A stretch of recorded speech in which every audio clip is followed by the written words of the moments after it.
د کونړ نورگل ولسوالۍ اړوند د مزار دره کې د ولایتي ادارې سره په همغږۍ د قمر خیریه بنسټ لخوا 20 کورونه په اساسي ډول له جوړېدو وروسته زلزله ځپلو ته په واک کې ورکړل شو. دغه کورونه 3 خونې، تشنابونه او پخلنځی لري چې تر ډیره به د ځینو زلزله ځپلو کورنیو د سرپناه ستونزې هوارې کړي. حدیث کې مرادي چې انسان مشکل مسلمان حل کړي، د انسان مشکل الله جل شانه حل کوي.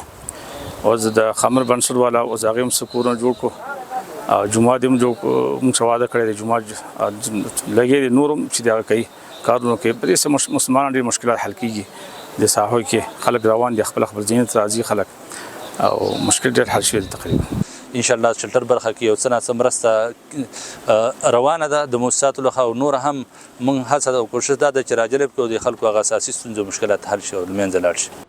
د مزار درې زلزله ځپلو ته د کورونو د سپارلو پر مهال د قمر خیریه بنسټ مسؤلین وویل له زلزله ځپلو سره یې د سرپناه لړۍ نه ده ودرولې. دغلته یې د 2.9 میلیونه افغانیو په لګښت د یوه جومات او 12 نورو کورونو د جوړولو د بنسټ ډبره هم کېښوده.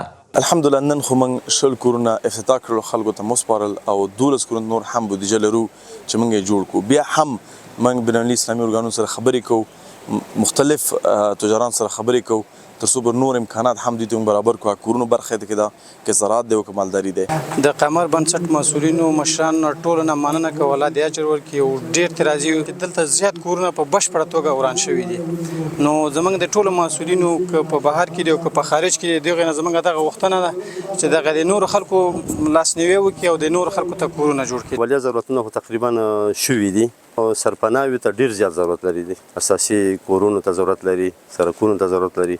په دغه بخش کې کارونه روان دي او امیدونه هم راکړي دي، انشاءالله امید چې ټولو ته به جوړېږي. تر اوسه دغه زلزله ځپلو هیوادوالو ته د سرپناه د جوړولو په برخه کې د دولت او نورو مؤسساتو له لورې د کورونو د جوړولو لړۍ روانه ده او تر دې دمه لا پای ته نه ده رسېدلې.